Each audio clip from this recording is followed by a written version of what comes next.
Something else to think about with the bow stance, which is learning to shift your weight backwards and forwards. And I'm going to demonstrate it here. Here I am in a left bow stance. My left leg is leading, just adjusting the position. And you can see that I'm shifting my weight backwards and forwards here. Back stance, bow stance, back stance, bow stance. Shifting the weight backwards and forwards. And I'm going to shift into a right bow stance, and the same thing, shifting the weights backwards and forwards in this stance. This is a great thing to practice, just sort of in and of itself.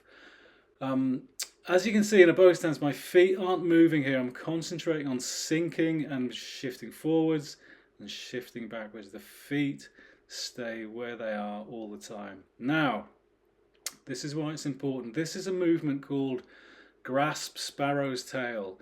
Let's not worry too much about the upper body movements. I can talk that through in another video, but you can see here why it's important that I'm able to shift my weight forwards and backwards, and then forwards pushing, and then backwards pushing. I'm going to do a transition shortly onto the other side, and more grasp sparrow's tail. Step into the bow stance, shift the weight forward, shift the weight back, shift the weight forward, and shift the weight back.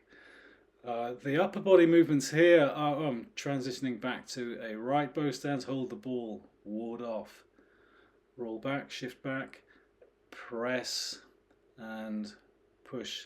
Let's not worry too much about the upper body, just concentrate on the lower body movements here. So shifting forward, shifting back into a back stance, shifting forward again, and shifting back into a back stance.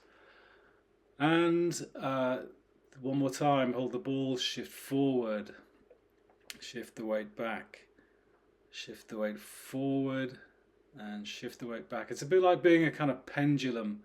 That's perhaps one way to think about this. I'm transitioning onto the other side into a left bow stance just for one more, or maybe two more runs through, shifting the weight forward, shifting the weight back. This is a really important technique to learn once you've sort of figured out the basics of the bow stance. All of this is happening in the bow stance.